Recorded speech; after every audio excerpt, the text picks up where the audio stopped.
Hello दोस्तों, अनुविता channel में आप सभी का एक बार फिर स्वागत है। आज हम महासागरों का महत्व इस विषय पर चर्चा करने वाले हैं। मैंने महासागर तथा महाद्वीप पर वीडियो बनाया है। यदि आपने उस वीडियो को अभी तक नहीं देखा तो उसे ज़रूर देखें। तो चलिए शुरू करते हैं अपना आज का विषय, महासागरों का महत्व। इस विषय में आगे बढ़ने से पहले हम देखते हैं पृथ्वी पर महासागरों की संख्या। पृथ्वी पर कुल 5 महासागर तथा 7 महाद्वीप हैं। इस विश्व के मानचित्र में हम देखेंगे कि वे 5 महासागर कहाँ कहाँ पर हैं। ये देखो, ये है प्रशांत महासागर।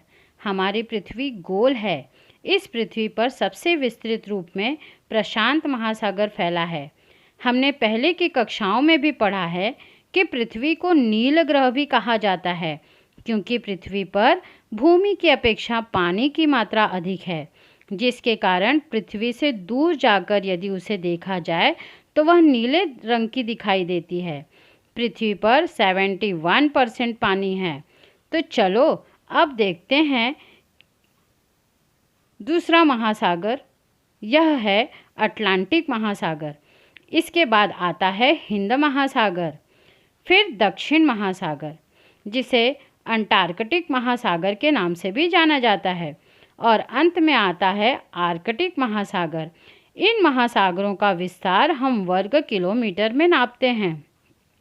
तो दोस्तों, क्यों न इन महासागरों का विस्तार हम इस तालिका के माध्यम से देखें। ये देखो बच्चों, सबसे बड़ा प्रशांत महासागर, यह सभी महासागरों में सबसे बड़ा है। इसका क्षेत्रफल 16,40,40,977 वर्ग किलोमीटर है। इसके बाद आता है अटलांटिक महासागर। इसका क्षेत्रफल है 8,65,57,402 वर्ग किलोमीटर। इसके बाद है हिंद महासागर। इसका क्षेत्रफल है 7,34,26,163 वर्ग किलोमीटर। अगला है दक्षिण महासागर अर्थात अंटार्कटिक महासागर। इसका क्षेत्रफल है 2,03,27,000 वर्ग किलोमीटर। अब अंतिम और सबसे छोटा महासागर है आर्कटिक महासागर, जिसका क्षेत्रफल 1,32,24,479 वर्ग किलोमीटर है। तो आपको हमेशा ये याद रखना है कि पूरे विश्व में या पूरी पृथ्वी पर 5 महासागर हैं, और पूरी पृथ्वी इन महासागरों के कारण ही पानी से भरी हुई है। पृथ्वी के संपूर्ण जल क्षेत्र का समावेश जलमंडल में होता है। महासागर, नदियाँ, नाले, सरोवर, जलाशय तथा भूजल, ये सभी जलमंडल के ही घटक हैं। इनमें से 97.7% पानी महासागरों में पाया जाता है, जो खारा होता है, और सिर्फ 0.03% पानी पीने के उपयोग में आता है। हम अपने परिसर में सदैव सजीव सृष्टि को देखते हैं। भूपृष्ठ की सजीव सृष्टि में बहुत विविधता है, परंतु भूपृष्ठ पर स्थित सजीव सृष्टि की तुलना में कई गुना अधिक सजीव सृष्टि जलमंडल में पाई जाती है, पर उनमें भी विविधता होती है। महासागरों में असंख्य जलचर होते हैं। सूक्ष्म प्लवकों से लेकर महाकाय व्हेल मछलियों तक के जलचर महासागर में पाए जाते हैं। सागरों तथा महासागरों का पानी खारा होता है। पानी में क्षार की मात्रा बढ़ने से महासागरों का पानी खारा होता है। पर अब प्रश्न यह उठता है कि समुद्र का पानी खारा कैसे होता है। तो दोस्तों, महासागर के प्राणियों के मृत अवशेष नदियों के पानी के साथ महासागरों में बहाकर आए झाड़ झंखाड़, कांप की मिट्टी, ज़मीन के मृत अवशेष आदि का विघटन होता है। इन विघटन के बाहर निकलने वाले विभिन्न खनिज, क्षार आदि सब महासागर के जल में मिश्रित हो जाते हैं, जिससे महासागरों का पानी खारा हो जाता है। साथ ही जैसे पृथ्वी के भूपृष्ठ पर ज्वालामुखी के विस्फोट होते हैं, वैसे ही महासागर में भी ज्वालामुखी के विस्फोट होते हैं। ज्वालामुखी के कारण अनेक प्रकार के खनिज, राख, क्षार एवं गैसें जल में घुल जाती हैं। इन सभी के कारण समुद्री जल में खनिज द्रव्यों और क्षारों का स्तर बढ़ जाता है। इसी के साथ महासागरों के जल का निरंतर वाष्पीभवन होता रहता है। इस कारण भी समुद्री जल में नमक की मात्रा बढ़ती जाती है। इन सभी कारणों से महासागरीय जल खारा बन जाता है। जल की क्षारता हर स्थान पर अलग अलग होती है। जिस महासागर में ज़्यादा नदियाँ आकर मिलती हैं, उस महासागर में क्षारता की मात्रा कम होती है। समुद्र की क्षारता प्रति 1000 अनुपात में बताई जाती है।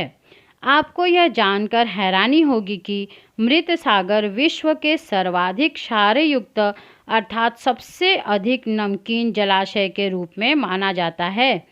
खारे जल से हमें नमक प्राप्त होता है। नमक समुद्र के तटीय क्षेत्र में प्राप्त होता है। नमक प्राप्त करने के लिए समुद्र के किनारे वाले हिस्से में नमकसार तैयार करना होता है। इसमें समुद्र का पानी इकट्ठा कर उसका वाष्पीभवन होने के बाद नमक बचता है। इस प्रकार समुद्र द्वारा ही हमारी जीवनावश्यक वस्तु नमक हमें प्राप्त होती है। विचार करो, यदि तुमने घर में पोहे बनाए और उसमें नमक नहीं डाला, तब उसका स्वाद कैसा होगा, और पोहे में नमक डालने के बाद उसका स्वाद कैसा होगा? नमक डालने के बाद पोहा हमें अधिक स्वादिष्ट लगता है ना, कि नहीं? उसी प्रकार जो पानी हम पीते हैं उसमें भी क्षार की अर्थात नमक होता है, पर वो पानी कम मात्रा में होता है, अर्थात उस पानी में नमक की मात्रा कम होती है। हमें पता नहीं चलता कि उसमें नमक है या नहीं, पर इसका पता हम घर पर ही एक प्रयोग करके कर सकते हैं। तो चलो देखते हैं कि आपको वो प्रयोग कैसे करना है। आपको एक प्लेट लेना है, उसमें हो सके तो बोरवेल का पानी लेना है। इस पानी वाले प्लेट को आपको सूर्य प्रकाश में तब तक रखना है जब तक प्लेट का पानी पूरी तरह भाप बनकर उड़ न जाए। इसके बाद आप देखोगे तो आपको पानी वाली प्लेट में पानी की जगह सफ़ेद रंग की परत दिखाई देगी और उसे चखने पर उसका स्वाद खारा और कसैला लगेगा। इस प्रकार हम बता सकते हैं कि जो पानी हम पीते हैं उसमें क्षार की मात्रा बहुत कम होने से वह मीठा होता है, तथा समुद्र के पानी में क्षार की मात्रा अधिक होने से वह पानी स्वाद में खारा लगता है। नमक की तरह ही हमें समुद्र से फास्फेट, सल्फेट जैसे असंख्य खनिज प्राप्त होते हैं। यह कहना गलत ना होगा कि हम खनिजों के लिए कुछ सीमा तक महासागरों पर निर्भर हैं। इतना ही नहीं, हम कहीं न कहीं अपने भोजन के लिए भी महासागरों पर निर्भर रहते हैं। हम में से अनेक लोग अपने भोजन में मछली खाते हैं। नदी, तालाब, महासागरों द्वारा मछलियाँ प्राप्त होती हैं, परंतु नदी, तालाब की तुलना में महासागर में मिलने वाली मछलियों की मात्रा अधिक होती है। सागरीय जीवों को पकड़ने का कार्य पूरे विश्व में बहुत बड़ी मात्रा में चलता है। मानव के प्राचीन व्यवसायों में से यह भी एक व्यवसाय है। मनुष्य का भोजन इसका एक प्रमुख कारण तो है ही, पर सागरीय जीवों का उपयोग औषधियाँ बनाने, खाद बनाने, अनुसंधान आदि के लिए भी किया जाता है। भारत में मुख्य रूप से झींगा, सीपिया, केकड़ा, सुरमई, बंगड़ा, पापलेट, मोरी, रावस आदि सागरीय जलचर खाए जाते हैं। मनुष्य के शरीर के लिए आवश्यक कुछ महत्वपूर्ण जीवन सत्वों की आपूर्ति मछलियों के सेवन द्वारा ही होती है। जिन देशों को सागरीय तट प्राप्त होता है, ऐसे देशों का जनजीवन लगभग पूरी तरह से सागरों पर ही निर्भर रहता है। इसमें मालदीव, मॉरिशस और सेशल्स द्वीप आते हैं। सागरों के कारण ही पृथ्वी पर विभिन्न स्थानों पर तापमानों में भी अंतर पाया जाता है। यह अंतर समुद्र के तटीय क्षेत्र अर्थात समुद्र के पास रहने वाले तथा समुद्र से दूरी पर रहने वाले लोगों को अच्छी तरह अनुभव होता है। महासागर, समुद्र और बड़े जलाशयों के समीपवर्ती प्रदेशों में तापमान कम होता है। इसका मुख्य कारण इन जलाशयों के वाष्पीकरण द्वारा हवा में घुलने वाला वाष्प होता है। हवा में स्थित यह जल वाष्प ज़मीन से निकलने वाली ऊष्मा को सोख लेता है और उसका संग्रह करता है। इससे तटीय क्षेत्र में तापमान सम रहता है। वहीं तटीय क्षेत्र से दूरी वाले स्थान पर तापमान अधिक होता है। आपको यह पता है कि विषुवत रेखीय प्रदेश में सूर्य की किरणें लंबवत पड़ती हैं, जिससे इस क्षेत्र का भूभाग और पानी अधिक गर्म होता है।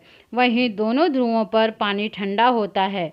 भूभाग और पानी के तपने से उत्पन्न होने वाले इस अंतर के कारण पृथ्वी के वायुमंडल की हवा भी असमान रूप से गर्म होती है, जिससे पृथ्वी पर वायुदाब की पेटियां बनती हैं और इसी वायुदाब के अंतर के कारण हवाएं बहती हैं, जिन्हें ग्रहीय हवाएं कहते हैं।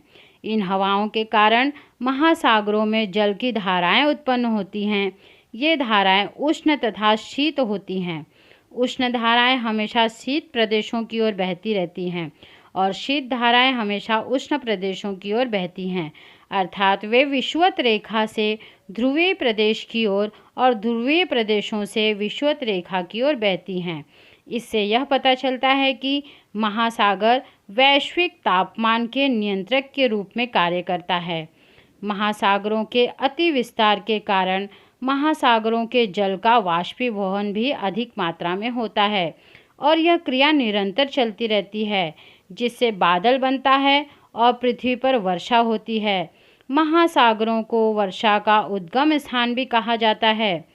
वर्षा होने पर फिर वह जल नदी, नालों, तालाब, सागर में मिलता है और फिर वाष्पीभवन से बादल बनता है, वर्षा होती है। यह क्रिया निरंतर चलती रहती है, जिसे हम जल चक्र के नाम से भी जानते हैं। सागरों तथा महासागरों के समीपवर्ती क्षेत्रों की जलवायु सम होती है, जिससे मानवीय जनसंख्या का घनत्व भी यहाँ अधिक होता है। जलवायु के साथ साथ समुद्र से प्राप्त होने वाले विभिन्न उत्पादों और विपुल मात्रा में उपलब्ध होने वाले खाद्यों के कारण तटीय क्षेत्र सदैव मनुष्य को आकर्षित करता रहता है। महासागर से हमें नमक, मछली तथा शंख सीपियाँ तो मिलती ही हैं, पर सागरीय तल से लोहा, सीसा, cobalt, sodium, manganese, chromium, zinc आदि खनिज पदार्थ भी मिलते हैं। समुद्र की गहराई में खनिज तेल तथा प्राकृतिक गैसों के भी भंडार हैं। सागरों से हमें मोती और प्रवाल जैसी मूल्यवान वस्तुएं तथा औषधीय वनस्पतियां भी प्राप्त होती हैं। इतना ही नहीं बच्चों, भविष्य में महासागरों की लहरों तथा ज्वार भाटा का उपयोग करके बिजली का उत्पादन किया जा सकता है। इस पर भी कई शोध हो रहे हैं। भविष्य में होने वाली पानी की समस्या से बचने के लिए महासागरीय खारा जल लवण रहित अर्थात नमक रहित बनाकर उसे पीने योग्य बनाना संभव हो सकता है। आप लोगों को यह जानना भी ज़रूरी है कि सागरीय तट पर दलदल वाले क्षेत्र में, खाड़ी वाले क्षेत्र में क्षारयुक्त मृदा और नम जलवायु होती है।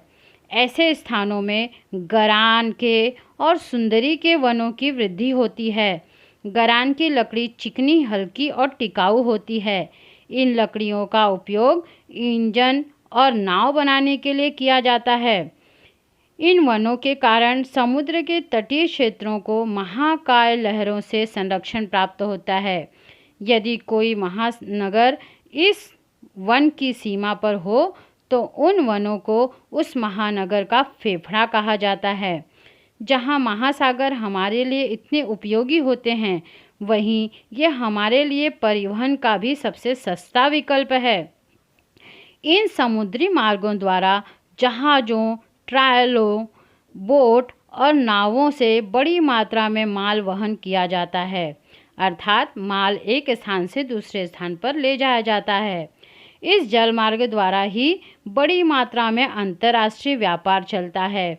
समुद्री तट प्राप्त होने के कारण स्पेन, नॉर्वे, जापान जैसे देशों को सागरी परिवहन का बहुत महत्व प्राप्त है।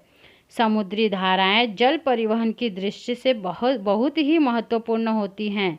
जल परिवहन इन धाराओं का अनुसरण करके ही किया जाता है। इससे जहाज़ों की गति में प्राकृतिक रूप से वृद्धि होती है तथा समय और ईंधन दोनों की बचत होती है। जल परिवहन द्वारा माल ढुलाई की क्षमता अन्य परिवहन साधनों की क्षमता की तुलना में बहुत अधिक होती है। इसलिए भारी वस्तुएं जैसे कोयला, कच्चा तेल, कच्चा माल, धातु खनिज, अनाज आदि माल के परिवहन के लिए जल परिवहन का पर्याय उपयोगी होता है। दोस्तों, जहां महासागर हमारे लिए उपयोगी हैं, वहीं हमने महासागरों के लिए समस्याएं खड़ी कर दी हैं। हम अपनी आवश्यकताओं को पूर्ण करने के लिए जो कार्य करते हैं, उससे अनेक प्रकार के कूड़ा करकट निर्माण होते हैं। इस प्रकार के कूड़े कचरे हम सागरों में डाल देते हैं। नाव से होने वाले तेल के रिसाव, जहाज़ों द्वारा फेंकी जाने वाली सामग्री, उद्योगों और महानगरों द्वारा छोड़ा जाने वाला गंदा जल, सागरीय उत्खनन द्वारा होने वाला सागरीय प्रदूषण, मछली पकड़ने की अतिवादिता, तटीय क्षेत्र के गरान वनों की कटाई, ये सभी कारण महासागरों के लिए समस्याएं बन गए हैं। इन सभी कारणों से महासागरों का जल गंदा हो रहा है। कुछ तटीय क्षेत्रों को तो जलचरों के लिए मृत्यु के फंदे बन चुके हैं। इससे कुछ जलचरों की प्रजातियां नाम मात्र ही बची हैं। हमें इनकी ओर ध्यान देना चाहिए। जल प्रदूषण को रोकने के लिए हमें हर संभव कोशिश करनी चाहिए। दोस्तों, मुझे विश्वास है कि आने वाले भविष्य में आप अपने महासागरों के जल के शुद्धिकरण पर अवश्य विचार करेंगे और जल प्रदूषण नहीं होने देंगे। नदियाँ तो साफ हो ही रही हैं, पर हमें सागरों और महासागरों को भी साफ करना है। तो आज के अपने इस विषय में हमने महासागर से प्राप्त होने वाले उत्पादों के बारे में सीखा, महासागरों के महत्व को जाना तथा सागरीय समस्याओं को जाना। तो आज का हमारा ये टॉपिक यहीं समाप्त होता है। अंत में मैं आप लोगों से एक प्रश्न ज़रूर पूछूंगी और चाहूँगी कि आप अपना उत्तर हमारे कमेंट बॉक्स में ज़रूर दें। तो मेरा प्रश्न यह है बच्चों कि यदि कोई समुद्री मछली आपके सपने में आए और आपसे कहे कि आपके द्वारा किए गए प्रदूषण के कारण हमारी दुर्दशा हो रही है, हमारे बच्चे मर रहे हैं, हमारी दुर्दशा का विचार करो, तो आप क्या करोगे? आपको अपना उत्तर हमारे कमेंट बॉक्स में ज़रूर देना है। यदि हमारा ये वीडियो आपको पसंद आता है तो इसे ज़रूर लाइक करें, अपने दोस्तों के साथ शेयर करें और हमारे चैनल को सब्सक्राइब करना न भूलें। मिलते हैं फिर अगले वीडियो में एक नए विषय के साथ, एक नए उम्मीद के साथ। तब तक के लिए थैंक यू, बाय।